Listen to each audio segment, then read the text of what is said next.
So I've been asked to sort of follow up on that initial video that I did about shamanism. It could be because the new area that I've come to, I've already started to connect with the crows,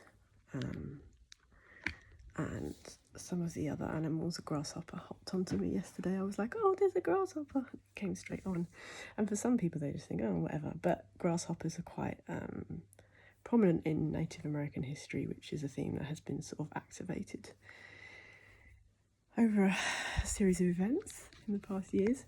And I think just to explain how I sort of interpreting it and learning that it's always been there in me, even from a little girl. And I think a lot of us naturally are sort of like connected to the earth and to the elements in ways that are not encouraged and nurtured enough, or not identified as kind of unique skill sets, because some of us, perhaps if we believe, depending on our astrological chart, or some, like, I think I made a distinction in one of the videos between like fire fairies and earth fairies, or earth angels and earth, like water guardians and earth gatekeepers and guardians. So without going too far ahead, I think what I believe as a shaman, and has come through from some of the research and the readings that I've been doing, is that spirit is present in everything, even in inanimate objects. And the more that I've come into ceremonial work and cleansing and clearing, I've come into the belief of that, you know, you talk to the houses that we live in and visit, and you connect with the spirits that are there, in terms of saying hey when you come through the front door, and working with that energy in the space. Because as we're moving around in the day, in and out, you know, and people come in and out of our spaces, and unwanted guests, visitors can come into our space, it's really beneficial, I've found, to sort of start to connect with those energies and just feel the vibrations within a specific space, or our house, or the houses of others, and especially if we're doing clearing work, energy work. And I think even as a child, you know, picking up feathers and various things and connecting with messages from nature. Like, I don't know if anyone watching is new or has sort of seen the article. I think it was just becoming an end of life doula on my blog, and like the reason, the steps, like unbeknownst to me over the years, that have led me in that direction, like mainly led by my grandmother, and writing a death warrant before she died about how she wanted forget-me-nots and certain phrase, and where she wanted to be buried, and or cremate her ashes sprinkled in Richmond Park in the UK, in London. And our family would have sort of little get-togethers. Occasionally she had two mates, and they would come together, and I would, I don't know, find random bits in the garden or little shells and make soaps and sell them on this little table that I believe it's my mother's table, with mother of pearl little mosaics, like it's an old table that I've used as an altar. And I used to sort of make little crafts and sell them for, I don't know, £2 outside my bedroom. And even then, connecting with the, I guess, sacred geometry of shells and nature elements, and picking up little trinkets and treasures that that speak to us as we walk around. I think in terms of an inanimate object that hasn't come from like a living space, like a singing bowl, for example, I think when I was doing my sound healing, or some may know it as sound energy medicine healing, with the singing bowls, my first interaction with what became my master bowl, and I bought that one after, was quite a profound and strange experience, and I think more deeply rooted me into the idea that spirits, like everything, has a spirit. Because I think it was over like the first day or two of training. The first day it's more theory, and you don't work necessarily with the bowls. You sort of learn about energy to start with, and the history of how these bowls have worked through the houses in what was Tibet, Nepal, and various other regions, and, you know, alignments, energetic points on the body, and the do's and don'ts and the contraindications. And so at the end of the day, I think we had a little connection with, I think a spider has just gone straight into my, yeah, I'm blessed by the spider just come into my eyelash. So the spiders have been talking to me recently as well, the spider kingdom. So, which is nice, because that's just, for me, that's an acknowledgement of wanting to honour nature. And I'll find a plant for him in a minute. And at the end of the day, we got to play with the singing bowl. We were introduced to them, and sort of it was all females actually. The women in the room, it was kind of, I guess, a women's circle or an activation circle of sacred energy and woman energy. It was a small circle, maybe 3 or 4 of us, not as big as the usual training because it was at the end of lockdown. And anyway, I digress.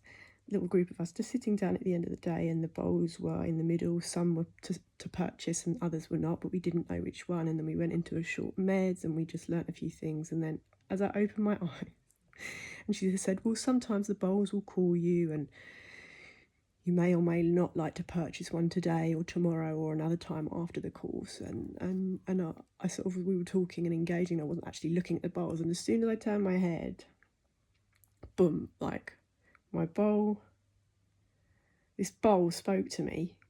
And for a second I had this like shiver up my energetic channel and down. And it can't have been longer than 2 seconds. And I welled up with emotion, and I heard the words Hara, and then it left. And I was like, and at this point I hadn't really connected with sort of psychic abilities or mediumship abilities, or really sort of gone into the occult knowledge or soulful spiritual spaces. And I was like, okay, that was interesting. And I think the teacher saw me get emotional. I don't know if I explained it then or not, but I was staying at a friend's house that night, so I went back and the bowl would not stop calling me. I could hear, I could not sleep. I believe I connected with the feminine energy, and there is a deity that, if we so believe, water deity, that connects with me through the bowl. But you know, we've all got different belief systems. And the next rising, when I woke up and went back to the training, I was like, oh, so how much? And then they were like, yeah, and I was like, okay. But I just, it's the master bowls tend to be the bigger bowls that you can actually place on your body, which is why I like the older style bowls, although some of the newer crystalline energies are connecting with the ways that we're moving and changing in our bodies. But with the vibroacoustic massage, because what a lot of the older sort of teachers used to do is work with the bowl on the body, and the teacher that we were learning from had spent a lot of time with the lamas in Nepal. Some of the bowls are full moon bowls and crafted on the first moon, and then over a second full moon they're sort of handmade, and the bowls that I have are handmade. You can get machine made, and they might all be good in their own way, but I just resonated with this particular one. And obviously with one bowl you can't really do a sound bath, you know, so people tend to have lots of different bowls for the chakras, and my collection built over time, and as I earned, I was investing in that. But I started off, I was with one bowl for a long time because I knew that I wanted to work with the vibroacoustic massage, the sound massage, because the vibrations on the body when we were working affected me very deeply and shifted a lot of things out of me that I don't think I was really even aware of, and activated and connected me to my chakras in ways that I hadn't done before. So I found that particularly soothing and empowering. Other people will resonate with different modalities of healing and sound energy, or maybe just different stuff, EFT and tapping and breath work. But I'm an audiophile, like I'm a music head. So for me, for some reason, with the blueprint being sound, I am sound, I needed that to heal. I didn't know. So it's lovely that often we're drawn to learning more about the things that are the most beneficial for us. And so the next day we did the training, and I practiced with her all day, and at the end of the day I purchased her, and I went away, and she was my mate I named her Hara, Queen Hara, and some people might have seen in the sound bath, the little sound bath taster that I did on YouTube, because Hara, like immediately, like I started to go into like researching what Hara meant, and harakiri in Japanese culture is when you kill yourself, and it's the stomach. Hara is the womb space, and for me that was quite profound, because at that point I was moving out of an energetic connection with somebody. I think it was about 6 months after, but it was still deeply wounding because various reasons, as we all know. And the womb space, the sacral, it was like I needed to reconnect with that part of myself that I dimmed and suppressed and wasn't satisfied in, and the creativity and the imagination that had been sort of put out, I think. And we can only blame ourselves for that. I'm not blaming anybody else, but I didn't know about energy back in the day, and that people and why the womb space is so important is because who we connect with, they can take energy from us, they can also leave and deposit certain things. So Hara became a central theme, and and I knew that I wanted to learn to master the sound therapy massage, because first off I was working on myself. Like, you learn the knowledge, but there's only a point or a couple of months break where you don't feel ready to go out to the public and start doing free services until donations happen, until people start to invest in these modalities. And I really full joyed like the messages and the heightening, the expansion of my mind as I was working with different people with the bowl. This is becoming more of a sound healing chat, and I wanted to be about shamanism, but I think the main point on that, and I can finish there, is things have spirits. And also it's really interesting that we were told that when you take your bowls to different places, and should I, when I get to Egypt, or take someone into the crypt, because my bowls have been to various countries around the world, and they've been, Hara more than any of the other bowls, like it's been up to the Glastonbury tour, the top of the tour. And so frequencies can either be infused or they apparently shift, because there's an app that we can find, and we can find out whether the bowl is resonating at a G, throat chakra, or third eye, crown, but they're all sort of, each chakra has its own frequency. So that was like my first real thing of experience of like this what seems an inanimate object has a soul, has a spirit not soul, maybe a spirit connected to it. And so once that got activated, then the trees started to connect, and the energy of fairies in the garden, I was in a very healing garden at the time, and messages would come through. And even connecting with house spaces, like realizing that the more that you work with energy consciously, the more you get back, and the more messages and downloads and interesting learnings come our way. And it's beautiful, because once that is established, or we've decided to like connect with our soul family and people that maybe have similar belief systems, or are open-minded enough to say, okay, well, yeah, I've kind of seen that a few times, because I met a brother recently, and he's funny. He said, I wouldn't usually tell people this, but you being you, I can. He went out for a walk and hadn't worn it's relatively sunny at the minute where I am, so he hadn't worn his boots in a while. And unfortunately, he had a little slip, but he says, I think the boots were just pissed off with me that I hadn't worn them in a while. And that was his punishment. And, I find it quite interesting, because certain things have happened to me. I find that objects or various bits and bobs speak to me. And so on this shamanic path, this shamanic awakening that then, continues as we do more of that potentially drum work, or if we're pulled more into sound, or some people might be called more into plant medicine or cacao and various other activators, is that we start to really work with spirits.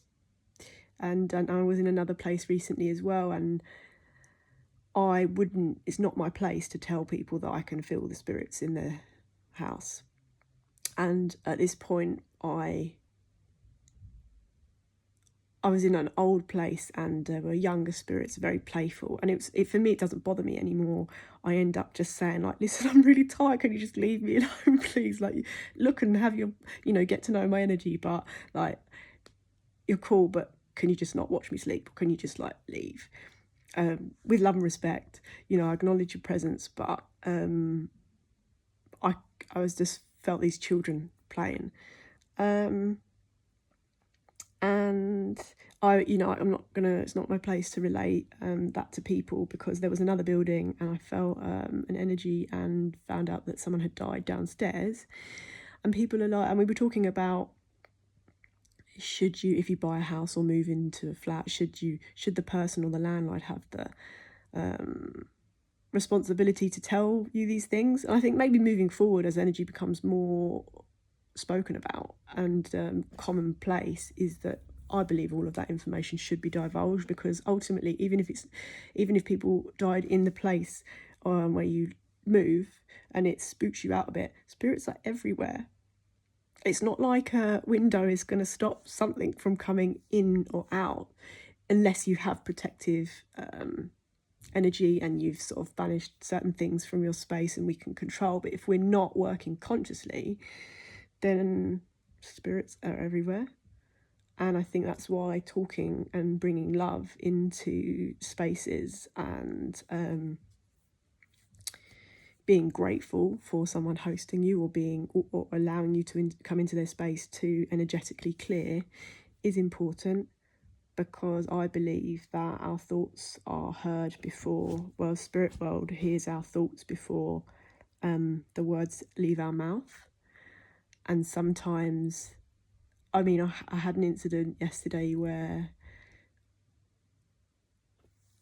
I was doing something maybe a bit silly, and then I asked a question, and before I finished the question, which I should have been patient and waited for, because the answer would have been no, but in the middle of that, something happened, and I was like, it's like the consciousness that is known before the words came out my mouth.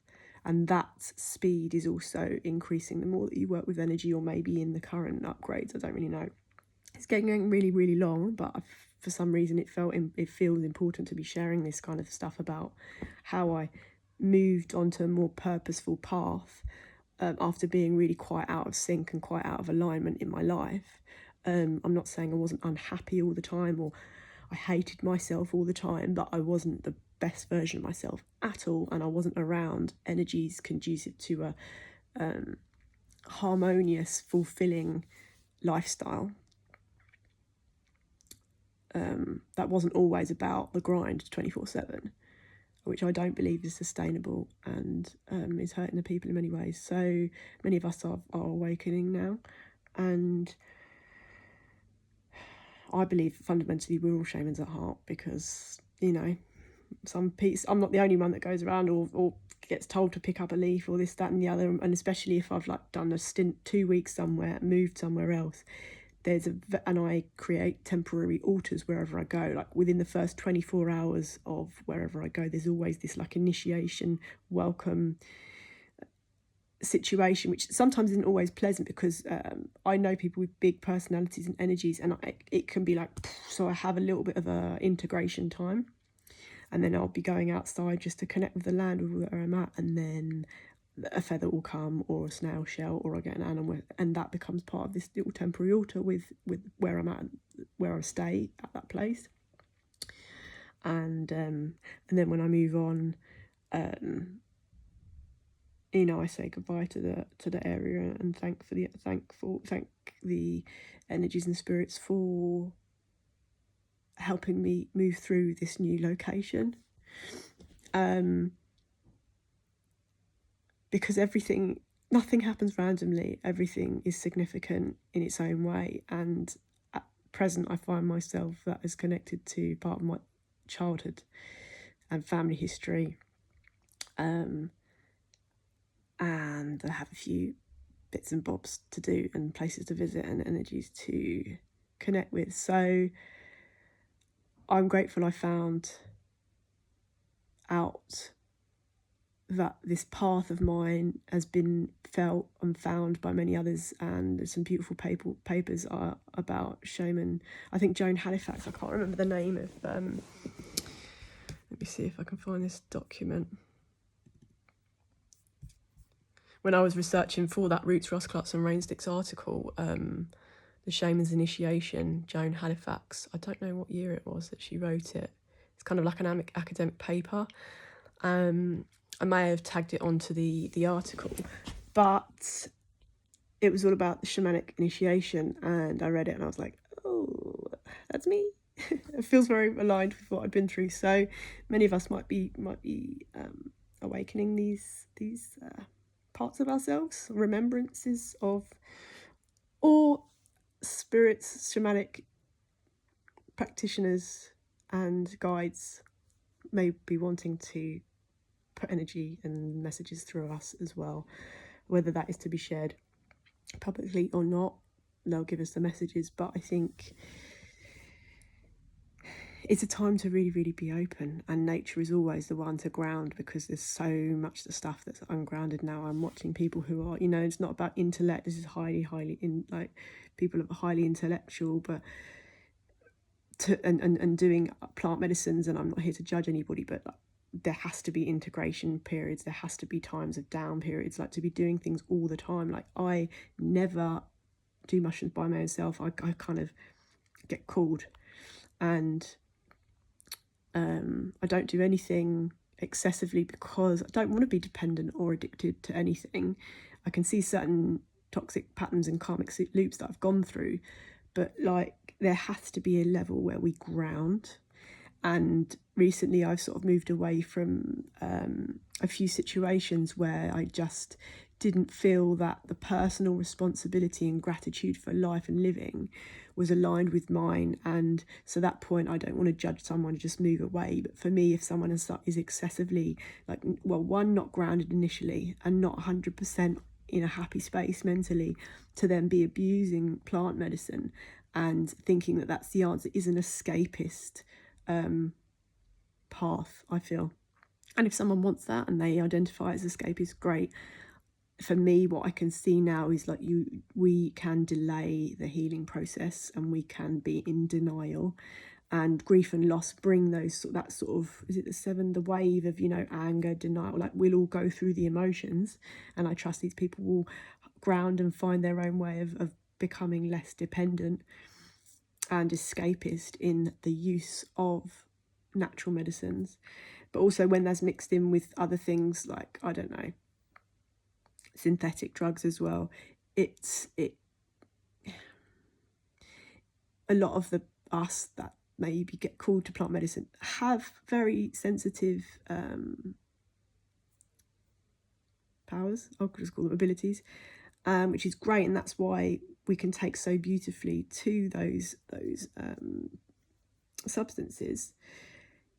But too much of anything, and yeah, I mean, my body language, like, it just feels awkward for me to say, because I do not want to be judging anybody, but as part of the ceremonial and the practitioner work and the personal responsibility that I feel is like, I cannot condone or justify or not speak about, ignore, like, on this authentic path where I'm real, that there has to be downtime. Anybody consuming things all the time, and it's not, I see them float away. I don't see them grounded in a space where we can actually carve out a sustainable, long-term, beautiful alternative path for ourselves. And obviously trauma affects all of us in different ways, but I do know that being on an intentional path of healing post-trauma, and it's not about right or wrong, it's just we have to be consistent, and we can either do that by ourselves or reach out for help, but we need to integrate the learnings and new portals, because our brains are changing. The neural path, especially with psilocybin, the neural pathways are changing every time that we consume these, and expanding in different ways. And so there has to be a calm down period. There has to be a sense of, like, mycelium and what hold everything up, and the trees, and like, we need to be also just off any form of substance.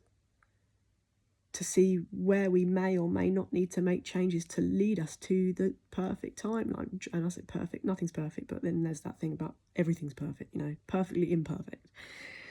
But I've been rabbiting a while. This is a long one, actually, 25. So whether you find that interesting or not, it's just a heartfelt share, and I trust that people will go easy with this energy at the minute and not overdo anything, because long-term vision is, let's not be in denial, like let's try with the powers that are coming through, with the messages and the abilities, to harness that energy in a healthier way for ourselves and for our legacy, for the children that are on the earth right now, and for the elders that may want to be coming along for the ride and also learning in their own ways. And I get it's much more difficult at a later stage, 60, 70, 80, 90, to do the deprogramming. But if people are willing, and that energy of being open-minded and willingness is the first start to anything. So I trust that this is an activating time, 26, 8, it's a number 8 year, that if we choose on that loop round that we're coming through at the minute, that we go up and we don't go down, and we use time to ground and to integrate and to come back to self.